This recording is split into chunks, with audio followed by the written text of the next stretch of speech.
Bom, pessoal, então assim, a gente falou a respeito da concentração de ureia no sangue, né? Mas esse exame pode ser feito também na parte da urina. Para a urina, a gente pode usar o mesmo kit, né? A mesma metodologia, os mesmos reagentes, na verdade, e com a diferença é que na urina a gente vai colher a amostra de 24 horas, como a gente já vinha falando. Né? Toda análise quantitativa é feita em urina de 24 horas. Tá? Nesse caso, a urina vai ser processada da mesma maneira em que se faz, né, na urinálise, tá? E a gente retira uma alíquota dessa amostra e dilui em 1:50, tá? Existem até alguns kits que pedem uma diluição um pouco maior, às vezes um pouco menor, mas o kit padrão desse aqui, que era o Lab Test, ele usa essa diluição de 1:50. Então, ele usa 100 microlitros de urina e 4,9 ml de água destilada ou deionizada. Tá?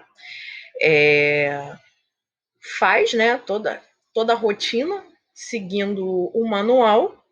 E o resultado final da ureia, ela é dada em gramas por 24 horas. Tá? Então, ele pega a absorbância do teste, ele leu esse valor que ele conseguiu encontrar, multiplica pelo fator do teste. Então, alguns kits usam um fator 70, outros 50, vai depender do fator que vem na bula.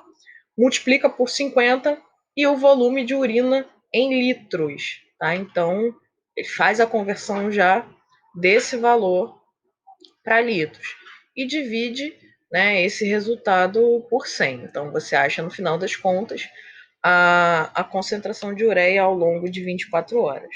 Tá? Então, só para a gente relembrar, ureia e creatinina são resíduos, então o valor esperado na urina ele é um pouco maior, né? E no sangue eles são valores mais baixos, tá? Ao contrário da albumina. Aqui está o valor de referência no total, considerando as amostras sanguíneas e a amostra urinária. Então, para recém-nascidos, né, até 1 ano de idade, o valor no sangue fica entre 2 a 34.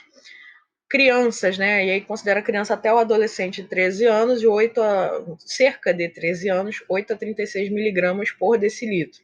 Nos adultos, de 15 a 40 miligramas por decilitro. Já a urina, para qualquer idade, homem ou mulher, enfim, de 26 a 43 gramas por 24 horas. Então, percebam que a unidade muda. Aqui no sangue, a gente está falando em miligramas, 15 a 40 miligramas.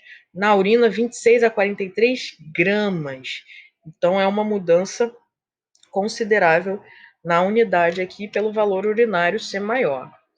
Esse aqui é um exame que pode ser feito, na verdade, em qualquer resíduo onde a gente queira avaliar a depuração. Ele é chamado de clearance, né? Ou então a galera aí que gosta de usar o nome mais aportuguesado e chama às vezes de clearance, tá? Mas para se falar de uma forma mais correta, a pronúncia mais correta seria clearance, que pode ser chamado também de depuração. Então a gente tem clearance de creatinina, clearance de ureia, tá? A gente vai falar um pouquinho de creatinina, só para que vocês entendam, tá? Qualquer exame do tipo clearance, ele vai avaliar a taxa de filtração dos rins. Então a gente consegue avaliar através desse tipo de exame o quanto está presente no sangue, o quanto foi metabolizado, né, e passou para a urina.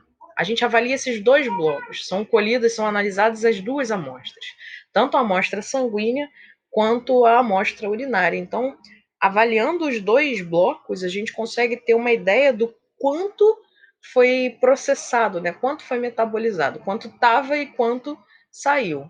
A gente pode usar o clearance para avaliar a função renal, né? Ver se os rins estão filtrando direitinho e tudo mais. E ele pode ser usado também como acompanhamento para paciente que já faz hemodiálise. Então, ele pode ser utilizado para diagnóstico, mas ele também pode ser utilizado para monitoramento de pessoas que já sofram com algum tipo de problema urinário, tá? Então, urina de 24 horas é a amostra utilizada, tá? Então, para saber se a urina foi totalmente colhida em 24 horas, você divide o valor da creatinina pelo peso do paciente, tá? E aí o peso é medido pelo médico. Então, aqui um exemplo, se eu tivesse